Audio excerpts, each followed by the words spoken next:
Hello, and welcome to today's episode of Saddest Night Out. My name is Roy, and I am the host of this daily podcast, and it's primarily about music and creative culture in London.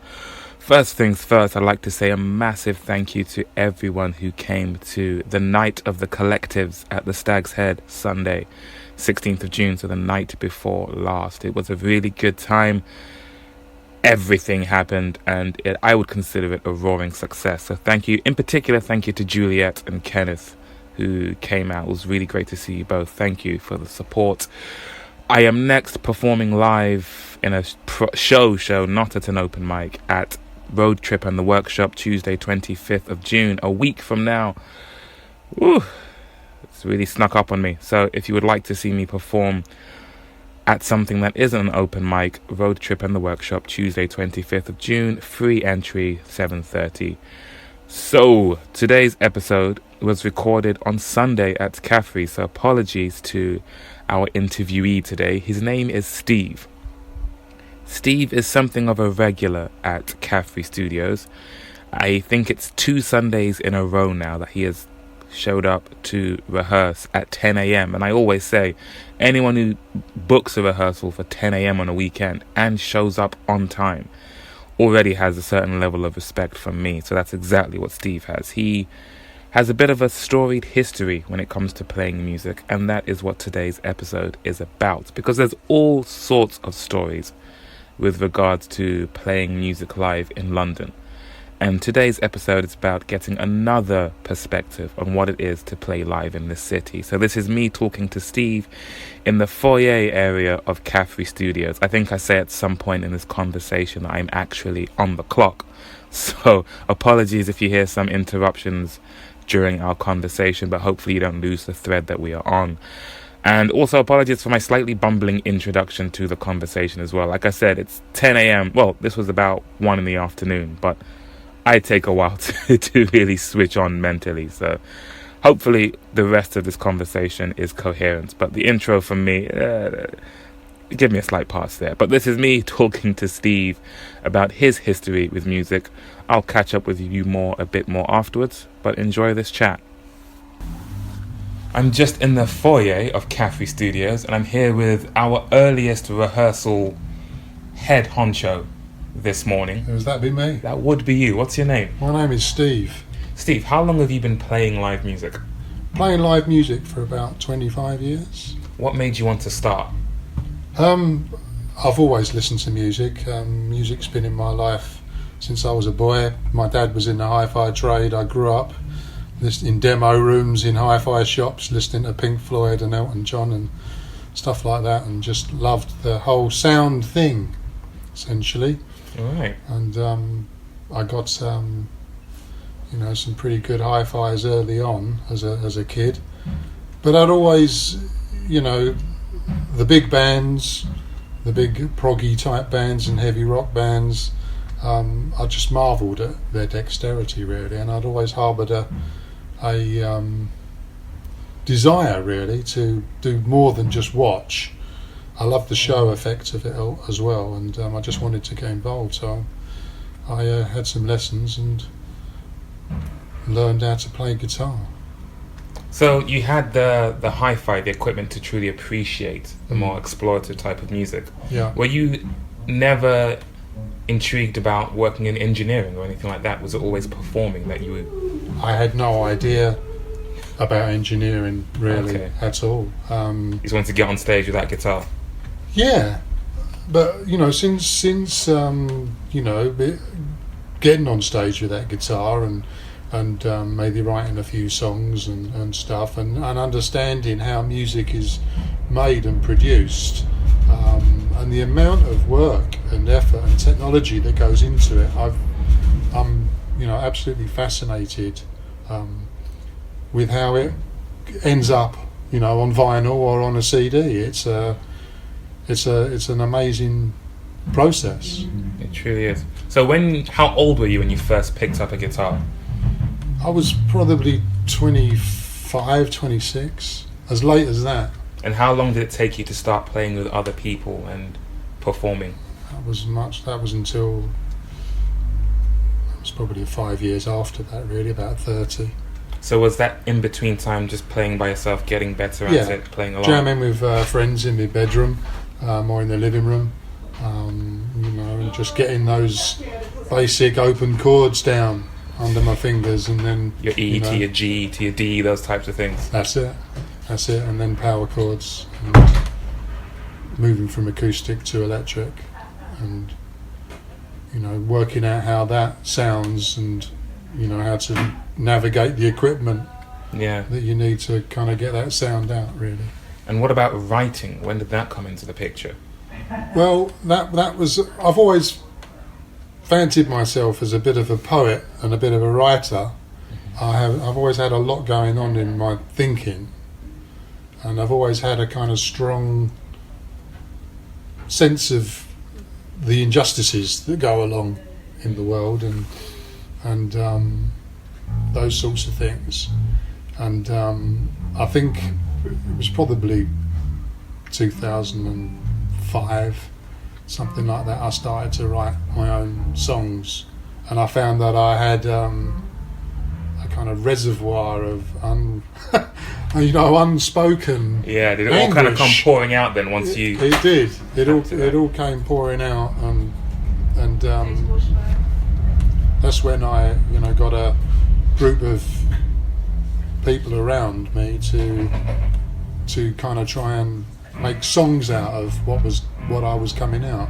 Although my musical band taste, if you like, is quite rich and complex and jazzy and bluesy and rocky and proggy, I do like the more simpler types of music, like the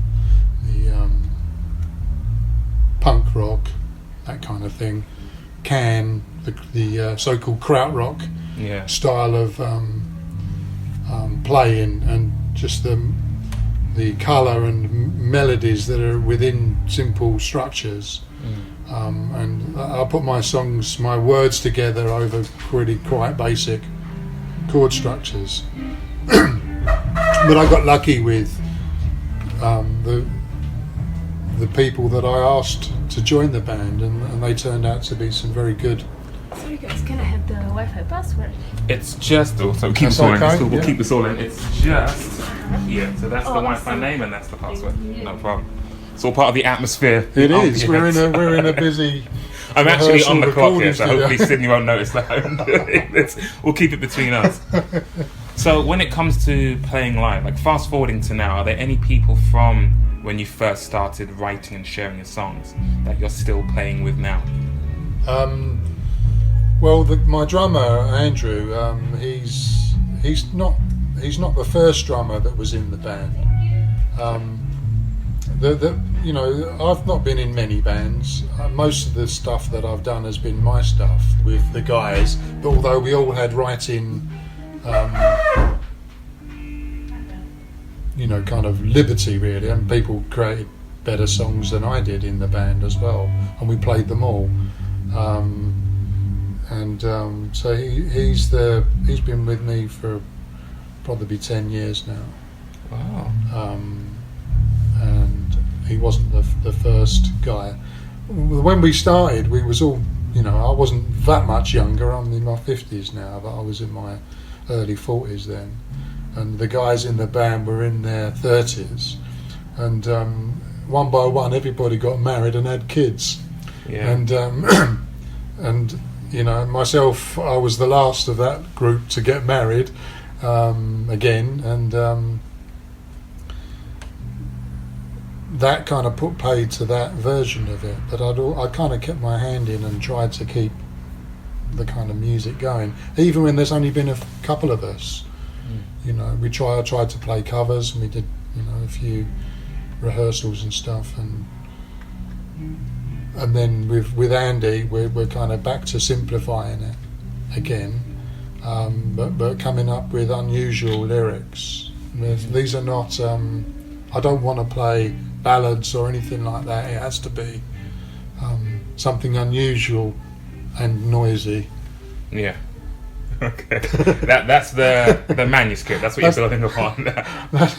That is, yeah, that's the manifesto. Yeah, exactly. So if it's mainly the two of you who are the bedrock of whatever this is at this stage, Yeah. how do you go about finding other people to join you? Well, I've used Be In My Band before, and I've used Gumtree, and both of them have produced, good people to come. As long as I'm specific, with what it is I'm looking for in the advert, it's quite a simple process. We've jammed with a new bass player today, who has turned out to be really good. Even though he can play our simple stuff that rocks, but he'd also got a kind of jazz busy feel to him that brings us into a new direction, if you like. And we got him from Gumtree. So there are people from all walks of life, have come, black and white. Men and women have come forward, and we've tried out the people, and some have worked out and some haven't. So what's most important to you? Is it that they can play your songs exactly as you envision it? Is it that you get along well? What is it that stands out most for you? Oh. It's both. Do you send them your material and say this is like the set list, if you will? Well, at the moment, yeah, we've got half a dozen songs on SoundCloud. And once we can get to texting each other or talking on the phone, we can send them a link to the SoundCloud and they can have a listen. They're rough demos on there, and they have a listen to them, come down and try out, essentially. Are there any red flags in particular that make you think, oh, I wouldn't want to work with that, like play with that person? Well, yeah, if people if they don't fit, and they're not, they're a bit antagonistic or something like that, and kind of get that on occasion. I know that musicians have a kind of certain temperament, but I don't think it's that. I think that some people you just gel with, and others you don't quite. You might be able to create something in the musical side of things, but in the personal side of things, it's lacking. And if that happens, then we have to let people go and revise what we're doing again. So in a real blue sky, everything working out world, yeah, what would you like your complete band to look like? What other elements are you looking for?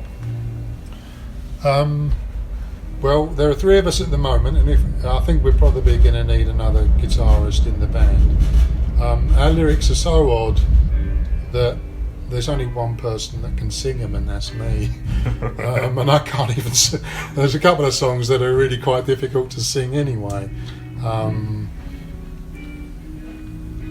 I'd like to, small, medium-sized gigs, some lights, maybe a bit of dry ice, some room for jamming as well within the songs. We like solos. I'm quite happy to just use effects and create soundscapes. The psychedelic side of things is around within the band, as well as it being quite tight in places and a bit more kind of 80s sort of rocky sound. Okay. That's it in a nutshell, and be able to pull it off, really. Yeah. So, in the meantime, while you're still somewhat putting together the live element, are the recordings available for everyone to listen to, or is that more for people who are looking to join the group? They're on, everyone can listen to them. They're on SoundCloud. I think I'd need to double check what the moniker is on now, but in our previous incarnation we were called Mind Food. Long before the self-help movement got a hold of it and the nutrition movement did, because I used to Google mind food and we used to come up, but we don't come up anymore. You've been shoved down the Google results page. Lettuce eaters I've taken over now, and carrot smoothies,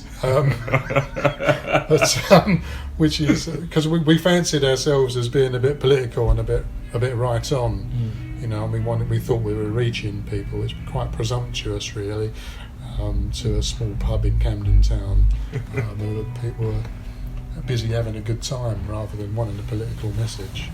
So yeah, on SoundCloud there's a Mind Food page.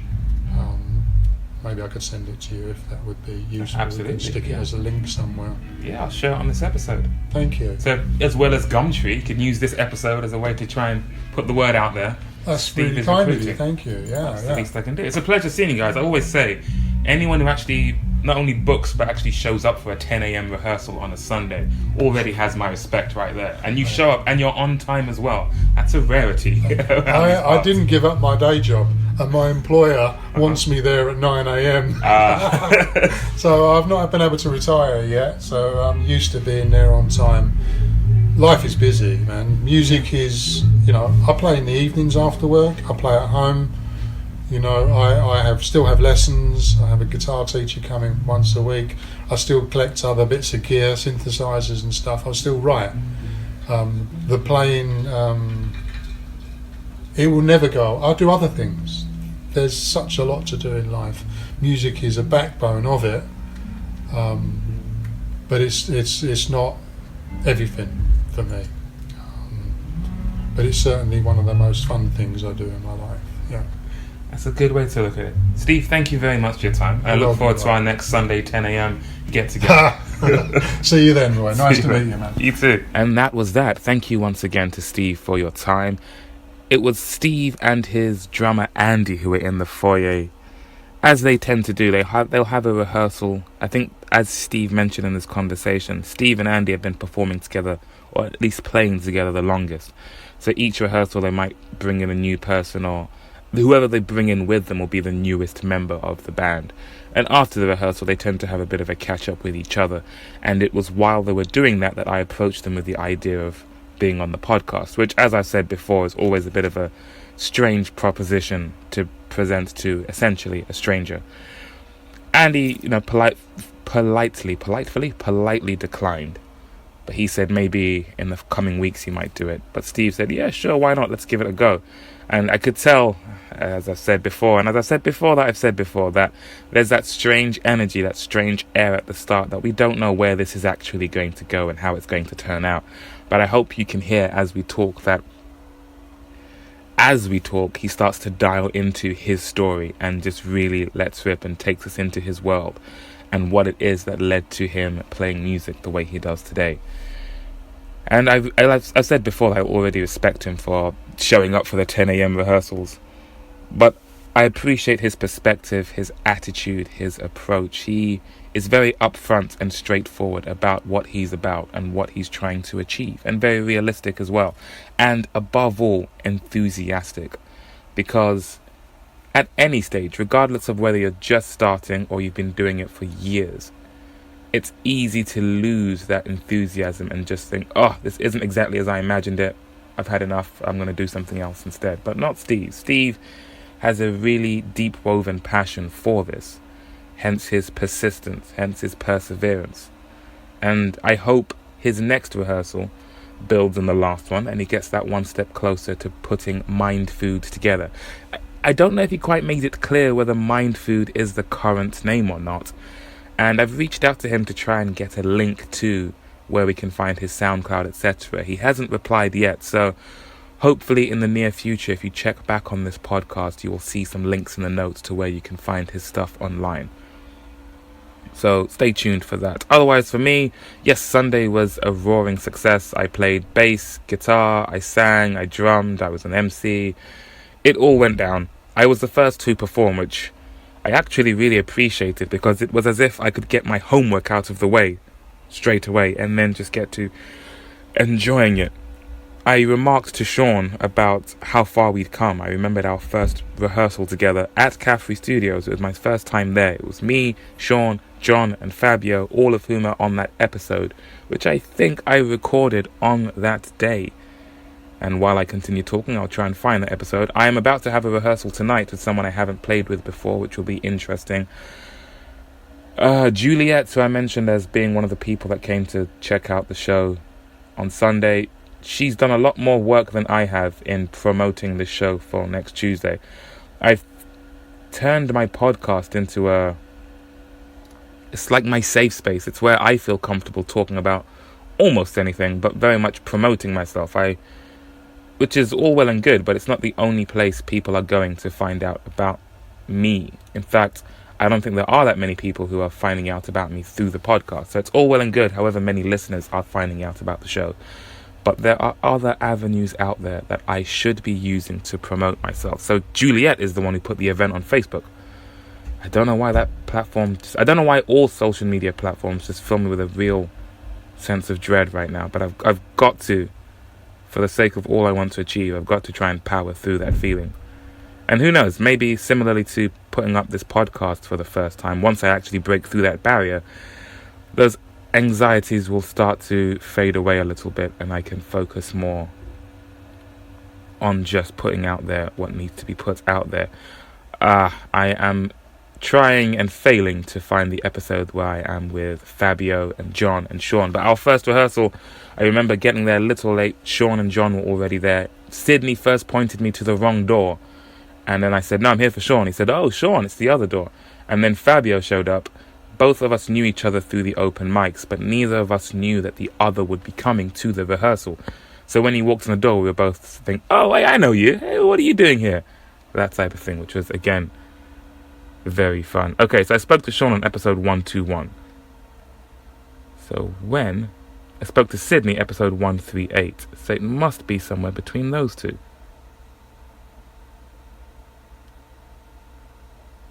But which one is it? I don't know. This is a note to self that I should really title my episodes more clearly so that I can actually find what I'm looking for. Anyway, thank you very much for listening. I'm very nervous about this show on Tuesday because I have not put in as much work as I would have liked to have put in, and I thought this week would be the week when I can really double down and do that. But as is the way with life, other things creep up. So here I am thinking I can spend my afternoons this week rehearsing solo to be prepared for the show. But now other errands have crept up that I need to address this week. So the amount of time I'll have for rehearsal is now a little bit up in the air. But I'll make it work regardless. It will be a good show. It's like I said to Liam, who performed on Sunday, and it was his first time ever performing on a stage in front of a crowd. Before the night started, he was outside having a smoke and seemed a bit nervous. And I said to him, this is the worst part. It's the quiet before the storm. This is when the nerves get to you and your mind races to all the things that could happen. But once you actually start, then a lot of those fears fall into the background and you just focus on what you're doing. You remember why you enjoy doing what you do. And yeah, you just get into it and can enjoy it. I am right now in the stage of the quiet before the storm. Episode 136, that's when I talked to Sean, John and Fabio, in case anyone else was on the edge of their seats wondering. Episode 136. And that's where I am right now. The quiet before the storm, where your mind can race to all the possibilities of what might happen. I'm almost running late for the rehearsal this evening. I've really got to pick myself back up again. So I'll end this episode here. Thank you for listening. Once again, I have a show Tuesday 25th of June. Luther has a show Thursday 27th of June. Can I find my episode with him? That's a good question. You can hear me typing right now in a desperate attempt to find this. Our survey says episode 78. Wow. If you just search Lou's Saddest Night Out, Loux Saddest Night Out, top response, yours truly on SoundCloud.